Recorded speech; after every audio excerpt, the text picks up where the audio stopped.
Hey folks, today we're diving into one of the strangest, most mysterious, and most psychologically loaded films ever made, Mulholland Drive by David Lynch. At first glance, it might seem like just another Hollywood mystery. A woman with amnesia, a small-town girl chasing her dream, a search for truth. Simple, right? But if you peel back just one layer, you realize it's about something that lives inside all of us.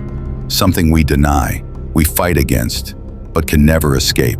And that something is powerful enough to destroy us. The story begins with a car crash on Mulholland Drive. A dark-haired woman survives, confused, injured, her memory wiped clean. She calls herself Rita, but she doesn't know who she really is. Wandering the streets of Los Angeles, she sneaks into an empty apartment where she meets Betty. Betty is the opposite of Rita. Bright, energetic, full of dreams.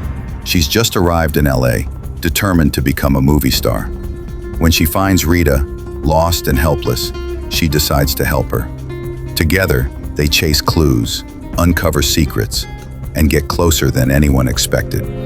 Their relationship turns romantic, even passionate. But here's the catch. Up to this point, everything we've seen has been inside Betty's fantasy, a dream. And then comes the blue box, that mysterious little object that changes everything. When it's opened, the illusion collapses. We're no longer in Betty's dream world. Instead, we meet Diane, tired, broken, bitter, the real woman behind the fantasy.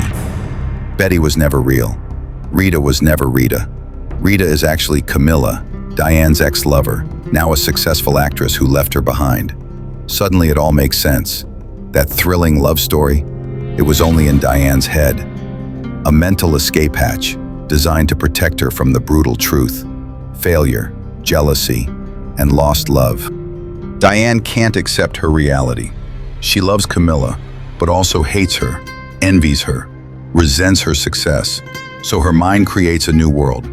In this dream, Diane transforms into Betty, pure, talented, loved. Camilla becomes Rita, stripped of her power, her fame, even her memory, completely dependent on Betty. For once, Diane is in control. But the mind can't lie forever. The box opens, the masks fall, and reality strikes back like a hammer. And here's where we have to step outside the film and into psychology. Because Lynch isn't just telling a story, he's showing us a process. Carl Jung, one of the greatest psychoanalysts of all time, called it the shadow. The shadow is the dark side of ourselves. The fears, desires, rage, envy, shame, the parts we don't want to admit exist. We push them down, bury them deep, pretend they're not there, but they don't disappear.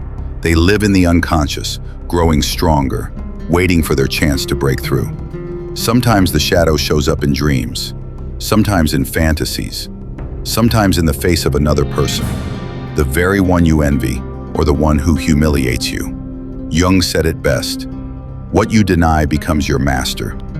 Think of it this way. Imagine a student constantly humiliated by a smarter, more popular classmate. That humiliation doesn't just vanish, it festers. In the unconscious, it becomes a shadow, with the face of that same classmate, haunting the student, attacking his mind. He tries to suppress it, to push it away. But the more he resists, the more powerful it becomes. The only way out isn't destruction, it's acceptance. If the student accepts this pain as truth, embraces the shadow instead of fighting it, suddenly the shadow transforms. It becomes motivation. That same humiliation becomes fuel, driving him to study harder, improve, and one day rise to the same level as his rival.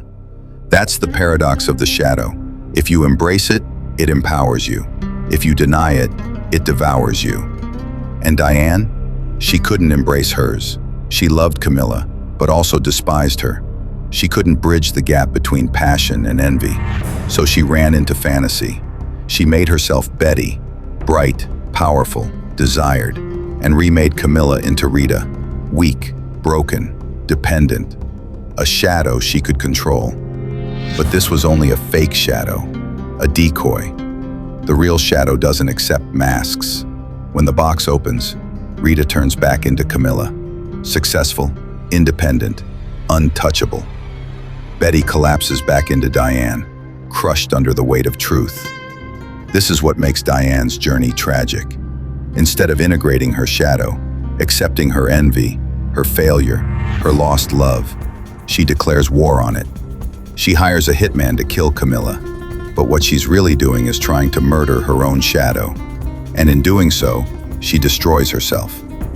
The final gunshot isn't just a physical death. It's the death of a fractured psyche. The final suicide was a symbol of Diane's defeat in this never-ending war. Before we wrap things up, let's take a moment to talk about a few of the hidden symbols in Mulholland Drive. Because Lynch doesn't just tell a story, he plants nightmares and riddles inside every frame. Remember the cheerful old couple who seemed so kind at the very beginning of the film, encouraging Betty on her Hollywood journey? By the end, they return in a terrifying form, chasing Diane like demons. What do they really represent? They're not just random figures. They symbolize the crushing weight of society's judgment, Diane's guilt, and the pressure of a conscience she can't escape. Their smiling faces at the start were just a mask. Underneath, they are the embodiment of shame and fear, the shadows that grow stronger the more you try to deny them. And then, of course, there's the horrifying figure behind the Winky's Diner, one of Lynch's most haunting creations. This monster is pure shadow. It's the grotesque face of everything Diane doesn't want to acknowledge, lurking just out of sight. Notice how it appears right at the place where Diane makes the darkest decision of her life, hiring a hitman to kill Camilla.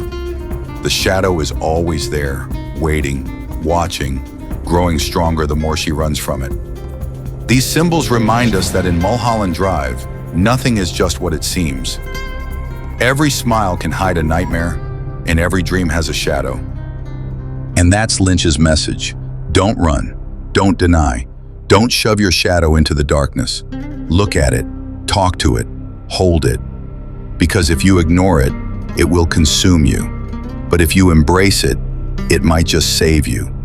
Your shadow isn't your enemy. It's your path, a path through fear, envy, pain, toward your truest self. The self that's not wearing a mask, not playing a role, but standing fully in the light, weak and strong, afraid and flawed, and alive. I really appreciate you sticking around till the end. If this video spoke to you, hit that like button, subscribe, and let's keep exploring together.